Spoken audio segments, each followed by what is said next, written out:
গাজায় যুদ্ধ বন্ধ নিয়ে এবার একমত হলো হামাস ও ইসরায়েল। গাজায় যুদ্ধ বন্ধ ও জিম্মি মুক্তি সংক্রান্ত প্রথম পর্যায়ের চুক্তিতে স্বাক্ষর করেছে তারা। সামাজিক যোগাযোগ মাধ্যমে ট্রাম্প নিজেই বিষয়টি নিশ্চিত করেছেন। যুদ্ধ বন্ধ নিয়ে 6 অক্টোবর থেকে মিশরে শুরু হয় হামাস ইসরায়েল আলোচনা। অবশেষে 8 অক্টোবর ট্রাম্পের 20 দফা পরিকল্পনার প্রথম পর্যায়ের বাস্তবায়নে রাজি হয়েছে দুই পক্ষ। যুদ্ধের অবসান, ইসরায়েলি সেনা প্রত্যাহার, উপত্যকায় ত্রাণ প্রবেশ এবং বন্দি বিনিময়ের শর্ত রয়েছে এই চুক্তিতে।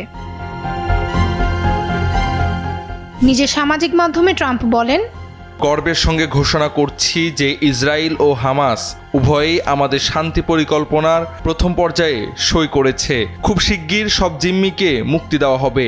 সেই সঙ্গে ইসরায়েল নিজেদের সেনাদের নির্ধারণ করা একটি সীমানায় সরিয়ে আনবে। অন্যদিকে হামাস চুক্তির শর্তগুলো সম্পূর্ণভাবে পূরণ করতে মধ্যস্থতাকারী দেশ এবং আন্তর্জাতিক পক্ষগুলোর প্রতি আহ্বান জানিয়েছেন। 2023 সাল থেকে চলমান রয়েছে গাজায় ইসরায়েলি আগ্রাসন। এই চুক্তির মাধ্যমে গত 2 বছর ধরে গাজায় চলমান সংঘাতের পর একটি শান্তির পথ তৈরি হয়। ফাহমিয়া সুহরাওয়ার্দী, সময়ের আলো।